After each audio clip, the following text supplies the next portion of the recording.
know a little bit more who we are and who is best in certain areas, so we're trying to focus on those things. It's given us a little chance to get a little healthier, and I think that we're, we made great strides. The challenge is going to be that we scheduled this game with SMU knowing that they were a high-level team, talent coming back from a bubble team last year that maybe should have been in the NCAA. I think anybody who goes to the finals of the NIT should probably be in the NCAA tournament.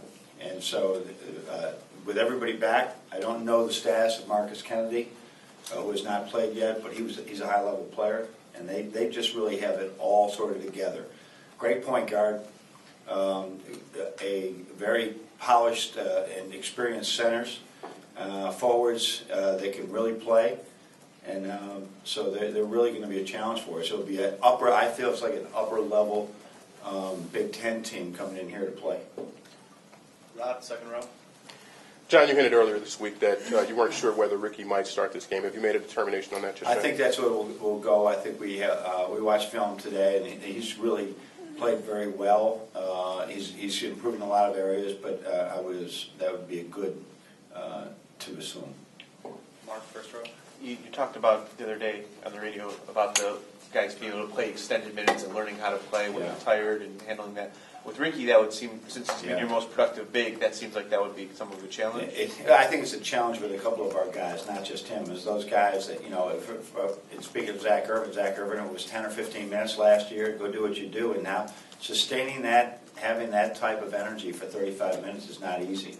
And that's been a big point of emphasis to make sure that if you're tired, you got to come out of there as we continue to try to developing the bench. But for Ricky, we've noticed he gets tired very quickly, and that position is one that does happen. But with Ricky, with Derek, with Mark, all the guys that have never really been into. I mean, really, Spike has only had one or two times in his time that he's been in there for extended minutes, and playing through that is hard. Karras is very comfortable with it. For the other guys, it's pretty new. Is that Ricky's style that he gets so tired so quickly? I think he plays very hard. I think he's in good shape, and he's improving every day. But his body, the way his body is, it is tough to be an antelope. So it is just running up and down the floor for him is a little bit more difficult than it would be for Karras, just because of his body type. So John, with Ricky, what would he give you as a start? Why make that move then to start him?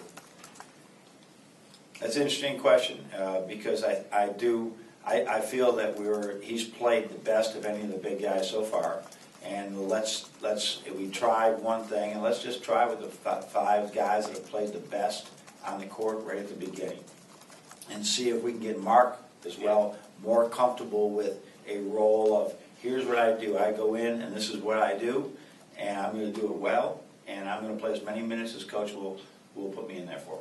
So you feel like the other four guys will be the same starting line? Yeah, yes. Front row, John. What do you know pretty much going in against a Larry Brown coach team?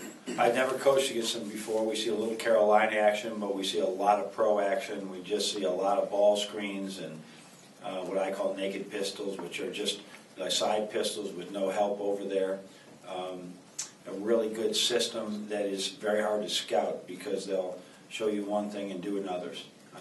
So really, obviously, a well-coached team. We all knew that. But what we had, the biggest challenge is that he's got transfers. He's got I believe some junior college kids. He's got a very experienced team that has come together in 3 years here and playing like they've been together their whole life. And that's like a real veteran team, and that's a big challenge, and that's hats off to him and his staff for being able to do that. Rod, second row. After looking at the film, is there a particular takeaway you can take from Arizona? Any positives you can take out of the way that you guys play? I mean, there's always positives, and believe me, if they're out there, we're trying to find them. I think the positives are that the big positive would be that we found there's some things that have to be fixed. And if we can fix them, then we have a chance. Against a team like Arizona, given the makeup of our roster, that was going to be tough to win no matter what. But it should be a closer game than that. So I think it continues to point out what people that know college basketball already know and say, this is what you got to do to be in a ball game. And whether it's transition defense, talk, listen in a timeout, all those things.